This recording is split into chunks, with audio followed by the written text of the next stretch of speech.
Welcome to House of Books. I'm Catherine, your host.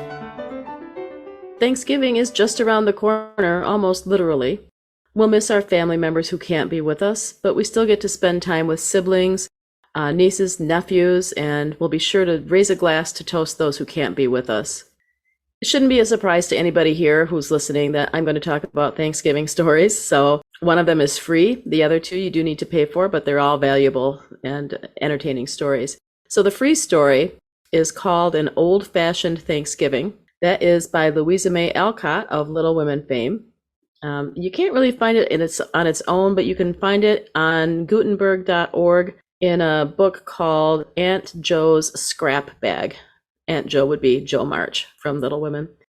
I'm not crazy about the weird dialect that's spelled out in that book. There's the dialogue has people saying words the same way that we would normally say them, but spelled in a folksy way. It's just nothing but distracting. So for instance, the word stomach, she spells stomach, S-T-O-M-M-I-C-K. Say those two words. They sound exactly the same. So all it does is distract you.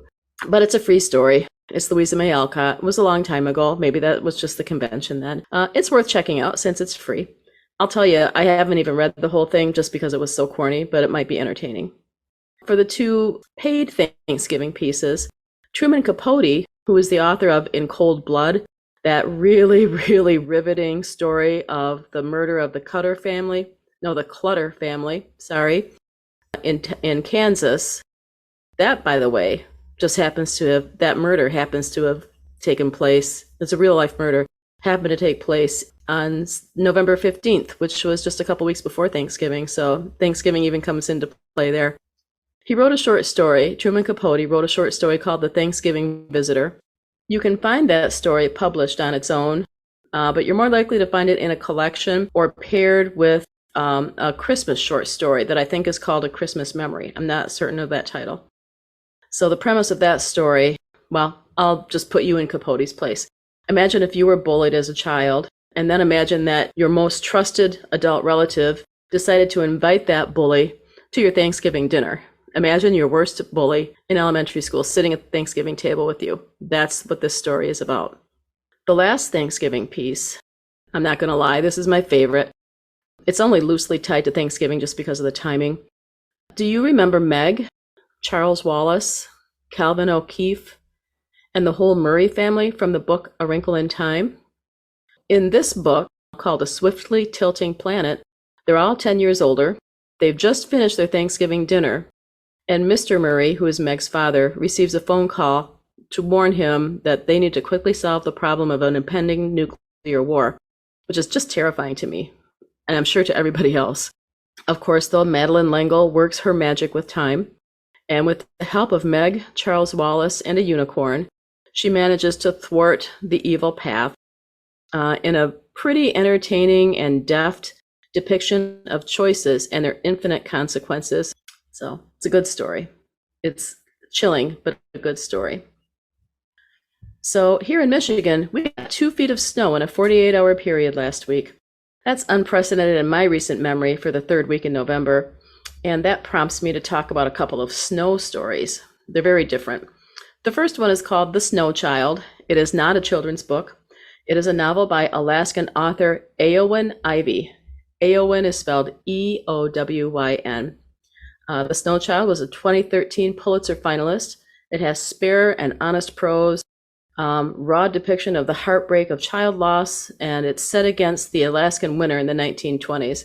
I have to tell you that her description of Alaska in the 1920s is really not that different from West Michigan in the 2020s in November, where the sun hardly ever shines. It's not a feel-good story, and maybe summer might be a better time for you to read it, especially if you live in Michigan. I do recommend reading it, though. The depictions of nature are just beautiful, and the story is so engrossing, you'll not want to leave that story.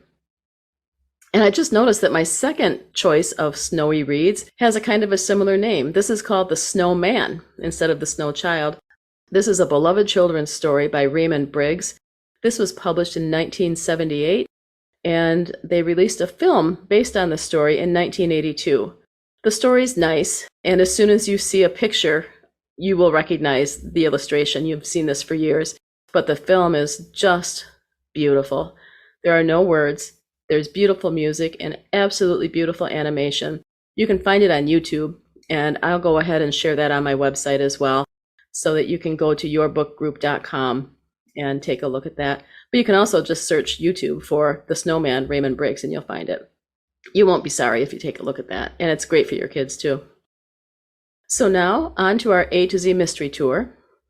I did something kind of sneaky last week, you may recall or may not recall. I promised to say a little bit more about author M.C. Beaton, and then I didn't. Not really a trick, because I never said when I was going to say it. That would be today. That's when I'm going to talk about her. As it happens, I am going to speak about author Marion Chesney, who is actually another pen name for Marion Gibbons, who is also writing under the name M.C. Beaton. So Marion Gibbons is the author. Two of her pen names are Marion Chesney and M.C. Beaton. You can't necessarily find her by name, but man, you can find her by her writing style. You cannot mistake her style. The book that I'm talking about today is Hasty Death. It is book 2 of Marion Chesney's Edwardian Mysteries. By the way, I suggest that you read book 1 first, because the first part of book 2 ties up some plot lines that started in book 1. Do I know what the name of book 1 is? No, I do not. Sorry. You can do some research on that. It's also on my website. I've got a list of all the titles in the series on the website. Just click on series, and you'll be able to find it. Based on the fact that this is called the Edwardian Mysteries, that's the name of the series, you would know that Hasty Death involves some proper Edwardian ladies, presented as only Marion Chesney / MC Beaton can present Edwardian ladies. The prose is blunt and sometimes just so funny. Just no grace at all. She had no grace at all, and that's what made her so great. So here's an example. Here's one scene from the book. Imagine a room full of very proper, upper crust, proper Edwardian ladies, as I mentioned. They've been eating vegetarian food all afternoon. They're wearing tight corsets, and now they have to sit down and listen to a lecture. So there's some intestinal distress involved due to all the fermentation of those vegetables. And let's just say that the results are audible. Audible and very funny. I don't think I've ever seen fart jokes in a cozy mystery. Only MC Beaton / Marion Chesney would do that. I gave the book a respectable 3 stars. It's not Shakespeare, but it's funny and it's really fast. Definitely worth a laugh. So as always, I'll post the relevant links to all of these books on this episode on yourbookgroup.com. As a reminder, when you get to yourbookgroup.com, hover over House of Books podcast on the menu, and then you can just go down to episode 6 and all those links will show up. It probably will take me a couple days to get the links up there just because it's the holiday. I plan on driving out of town and enjoying time with family, so I may not get to put those up on the website until Friday. I'll also be putting a trivia question on there. And here's the question for you to do a little bit of research. Kudos to you if you know the answer without doing the research, but here's the question. In what beloved classic novel is one of the characters modeled after Truman Capote as a child? Who is the author? And what is the name of the character? If you go to the website and you would like to answer that question, drop a comment in on the page where I give all the links. And the first person to get that answer right will have a chance to offer me their first choice for the next book that I talk about. And I will certainly consider that. I can't say 100% that I'll do it because I do need it to fall within my genre focus, which is mystery, cozy mystery, fantasy, fiction. So I'm not going to do a talk about World War II battleships, but I might talk about a cozy mystery if you'd like me to talk about one of those.